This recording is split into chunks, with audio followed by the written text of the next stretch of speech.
స్వామివారి సేవలో ఓర్పుకు కూడా ఒక పెద్ద బహుమతి దొరుకుతుందని స్వామివారిని చూసిన తర్వాతే నాకు తెలిసింది. అది ఎలాగో ఇప్పుడు చెప్తా. నా పేరు లక్ష్మి. మీరు చూస్తున్నది మిడిల్ క్లాస్ 1976. నేను 7 రోజుల సేవకని తిరుపతి వెళ్ళాను కదా. నాకు టెంపుల్ డ్యూటీ పడిందండి. అప్పుడు జరిగిన సంఘటనలు ఇప్పుడు మీకు చెప్తా. అదేంటంటే అందరిని వరుసలో నిలబెట్టారు. 6, 7 పంపించేశారు. పంపించిన తర్వాత నేను సన్నగా ఉంటాను, నన్ను ఎక్కడో పడేస్తారు, నాకు రాదు అనుకుంటున్నాను నేను చాలా వరకు. కానీ నన్ను లేవమని చెప్పేసాను అన్నారు. లేవమ్మా అని అంటే నన్నేనా అని అంటే నేను మిమ్మల్ని లేవండి అని అన్నారు. చూస్తే చేతిలో సన్నిధానం పాస్, వెళ్ళండి తొందరగా అని చెప్పేసి అన్నారు. తొందరగా వెళ్ళాలి అనే కంగారులోనే వెళ్తుంటే అక్కడ చెకింగ్ ఆఫీసర్ ఒక ఆమె ఆపేసింది. ఎందుకు మేడం అని అంటే బయటికి వెళ్ళండి అని. నాకు ఇక భయం అవుతుంది అనమాట. బయటికి వెళ్ళండి ఏంది మేడం, నన్ను లోపలికి వెళ్ళమనే పాస్ ఇచ్చారనంటే చేతికి ఇంత గోర్లు పెట్టుకొని ఏంటమ్మా మీరు చేసే సేవ అని తిడుతుంది.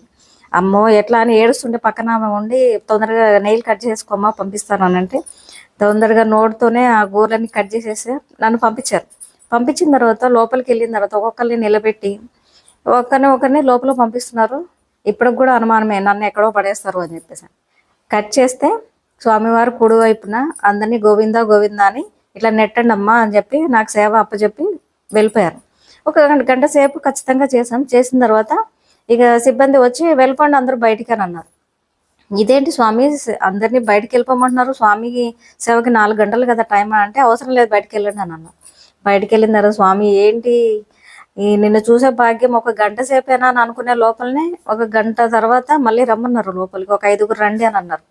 లోపలికి వెళ్ళిన తర్వాత స్వామివారి గర్భగుడి అంటే స్వామికి మాకు ఒక 15 అడుగుల దూరంలోనే సేవ పడింది. ఆ రోజు సండే విఐపి దర్శనాలు అనమాట. ఒక్కొక్కరు కొన్ని లక్షలు డొనేట్ చేసి వచ్చిన వాళ్ళకి ఒక్క నిమిషం పాటే స్వామివారి దర్శనం కలుగుతుంది. అలాంటిది మేము ఏం పుణ్యం చేసుకున్నాము కదా పూర్వజన్మల. 15 అడుగుల దూరంలో స్వామివారిని చూడడం అంటే మాటలు కాదు. ఆయన మాకు ఇచ్చిన వరమే అనుకున్నాం. ఇన్ని రోజుల ఓపికకి ఆయన ఇచ్చిన వరానికి ఆ నోటి వెంట మాటలే రావట్లేదు.